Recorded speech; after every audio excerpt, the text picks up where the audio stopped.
तो आज चलिए मेरे दोस्त, मेरे भाई, आज 10 ऐसे विषय और उसका अध्ययन लेकर आया हूँ जिसे याद करने की ज़रूरत ही नहीं है। उस ट्रिक्स के माध्यम से बहुत अच्छे से याद हो जाएगा, टेंशन लेने की ज़रूरत नहीं है। तो पहला है विषय तुम्हारा समाज। समाज का अध्ययन मेरे भाई कहलाता है सोशियोलॉजी। समाज का अध्ययन क्या कहलाता है? सोशियोलॉजी। अब सोशियोलॉजी समाज कैसे याद रखना है, इसका ट्रिक ये है कि सोशियोलॉजी यानी हम लोग सामाजिक को क्या कहते हैं, हम लोग सोशल माने क्या होता है? सामाजिक। तो सामाजिक यानी सोशल से हम लोग को याद रखना है क्या? समाज। ये यहाँ पर दिया हुआ है सोशियोलॉजी, तो इसे हमको क्या याद रखना है? समाज। दूसरा नंबर में आता है अपना घोंसला। घोंसला आता है। घोंसला का अध्ययन क्या कहलाता है मेरे भाई? नीडोलॉजी कहलाता है। घोंसला का अध्ययन क्या कहलाता है? नीडोलॉजी कहलाता है। अब नीडोलॉजी को हम लोग को कैसे याद रखना है, इसका ट्रिक ये है कि एन ई, अब यहाँ पर एन ई, तो एन ई जो है से हम लोग नेस्ट वाला पढ़े हैं। नेस्ट माने क्या होता है? घोंसला होता है। एन ई एस टी से क्या होता है? घोंसला होता है। तो यहाँ पर एन ई दे रहा है यानी उसमें होता है कि नेस्ट, यहाँ पर नी बता रहा है, तो नी से हम लोग को याद रखना है कि नेस्ट माने का होता है घोंसला, और नी से हम लोग को निडोलॉजी याद रखना है। अब हम लोग का अगला पॉइंट है, तीसरा नंबर में विषय जो है वो है जीव जंतु। जीव जंतु का अध्ययन मेरे भाई कहलाता है जूलॉजी। जीव जंतु का अध्ययन क्या कहलाता है? जूलॉजी। इंटर में जब पढ़ा होगा तब पता होगा कि जूलॉजी में हम लोग को जीव जंतु के बारे में पढ़ना होता है, और बोटनी में पौधा के बारे में पढ़ना होता है। बोटनी में पौधा के बारे में और जूलॉजी में जीव जंतु के बारे में पढ़ना होता है। तो देखो, जू से याद करना है जीव, जू से क्या याद करना है? जीव। तो इससे तो इसका कोई ट्रिक नहीं है, ऐसे इसका डायरेक्ट पता चलता है कि जूलॉजी जब कह देता है तो इसमें जा से स्टार्ट है, इसमें जू से भी है और यहाँ जा से भी है, तो दोनों हम लोग के पता चल रहा है। इसमें कोई याद करने की ज़रूरत नहीं है, सिर्फ एक बार ध्यान से देखने की ज़रूरत है। चलो अगला तुम्हारा है गुर्दा, या इसको कहते हैं हम लोग इसको गुर्दा को इंग्लिश में कहते हैं क्या हम लोग? गुर्दा को इंग्लिश में क्या कहते हैं? इसको हम लोग कहते हैं किडनी। गुर्दा को इंग्लिश में क्या कहते हैं? किडनी कहते हैं। तो गुर्दा का अध्ययन जो कहलाता है वो क्या कहलाता है? नेफ्रोलॉजी कहलाता है। गुर्दा का अध्ययन क्या कहलाता है? नेफ्रोलॉजी कहलाता है। गुर्दा का अध्ययन क्या कहलाता है? नेफ्रोलॉजी।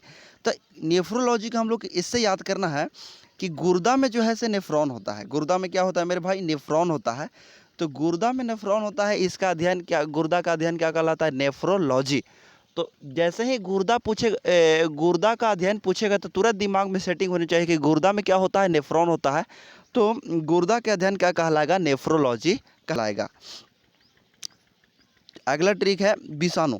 विषाणु को दूसरा नाम इंग्लिश में हम क्या कहते हैं? वायरस कहते हैं, ठीक है। तो वायरस यानी वायरोलॉजी। वायरस का अध्ययन क्या कहलाता है? वायरोलॉजी कहलाता है। यानी विषाणु का दूसरा नाम याद रखना पड़ेगा कि विषाणु का दूसरा नाम क्या होता है? वायरस होता है। और जब वायरस का अध्ययन पूछेगा तो उसको हम लोग क्या कहेंगे? वायरोलॉजी कहेंगे। कहें कि वायरस, तब उसमें भी दिया है क्या? वायरो वायरस। तो इसमें जो है से याद करने की कोई ज़रूरत नहीं है, इसमें डायरेक्ट सेटिंग पता चल रहा है कि वायरस का अध्ययन क्या कहलाएगा? वायरोलॉजी कहलाएगा। अगला है मेरे भाई शरीर का क्रिया, शारीरिक क्रिया। तो इसका अध्ययन शरीर क्रिया जो कहलाता है फिजियोलॉजी कहलाता है। तो हम लोग जानते हैं कि फिजिकल मतलब होता है शारीरिक, फिजिकल मतलब क्या होता है? शारीरिक। तो इसमें कुछ याद नहीं करना है, फिजिकल सिर्फ याद करना है कि फिजिकल मतलब होता है क्या? शारीरिक।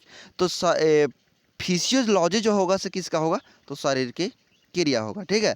उसके बाद आता है 7वां नंबर मेरे भाई उभयचर। क्या आता है? उभयचर।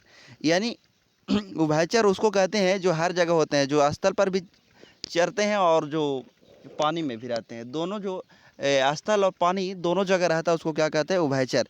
तो इसका अध्ययन मेरे भाई क्या कहलाता है? हर्पेटोलॉजी कहलाता है। हर्पेटोलॉजी कहलाता है। तो इसका हम ट्रिक ये बनाया है कि हर का मतलब हुआ कि हर जगह, पानी और कहाँ पर? पानी और ज़मीन दोनों जगह।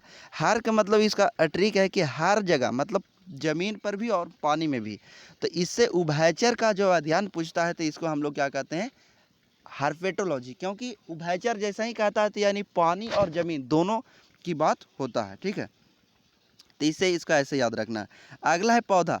तो हम लोग क्लास 11 में पढ़ चुके हैं कि जूलॉजी का अध्ययन क्या कहलाता है, जीव जंतु का अध्ययन जूलॉजी कहलाता है, और पेड़ पौधा का अध्ययन क्या कहलाता है, बॉटनी कहलाता है। पेड़ पौधा का अध्ययन क्या कहलाता है मेरे भाई, बॉटनी कहलाता है। इसका कोई ट्रिक नहीं है, ऐसे याद रखना है। उसके बाद आता है रक्त। 9वां नंबर में क्या आता है, रक्त आता है। तो रक्त का अध्ययन जो है हिमेटोलॉजी कहलाता है। रक्त का अध्ययन क्या कहलाता है, हिमेटोलॉजी कहलाता है। तो इसका ट्रिक एकदम थोड़ा सा है कि रक्त में क्या पाया जाता है, हीमोग्लोबिन पाया जाता है। रक्त में क्या पाया जाता है मेरे भाई, हीमोग्लोबिन पाया जाता है। तो इसे ऐसे याद करना है कि रक्त का अध्ययन जो है हिमेटोलॉजी हो जाएगा। रक्त का अध्ययन क्या हो जाएगा मेरे भाई, हिमेटोलॉजी हो जाएगा, क्योंकि रक्त में क्या पाया जाता है, हीमोग्लोबिन पाया जाता है। तो रक्त देखते ही तुमको ऑप्शन से ही दिमाग में सेटिंग हो जाएगा कि वो रक्त है, यानी रक्त में क्या पाया जाता है, हीमोग्लोबिन। इससे हमको पता चलता है कि तो ही इसमें भी है और हीमोग्लोबिन में भी होता है। इससे हमको रक्त का अध्ययन पता चल जाएगा। अगला है कीट। कीट का अध्ययन क्या कहलाता है, एंटोमोलॉजी कहलाता है। क्या, एंटीमोलॉजी। तो इसका ट्रिक एकदम शॉर्ट है मेरे भाई कि एंट मैंने क्या होता है, चींटी। तो चींटी एक क्या है, कीट है। कीट पतंग उसको कहते हैं, मतलब छोटा छोटा जीव एकदम छोटा है, उसको क्या कहेंगे हम लोग, कीट कहते हैं। जैसे तितली हो गया, मक्खी हो गया, ये सब क्या कहलाता है, कीट कहलाता है। एंट मैंने क्या होता है, चींटी। तो चींटी एक क्या है, कीट है।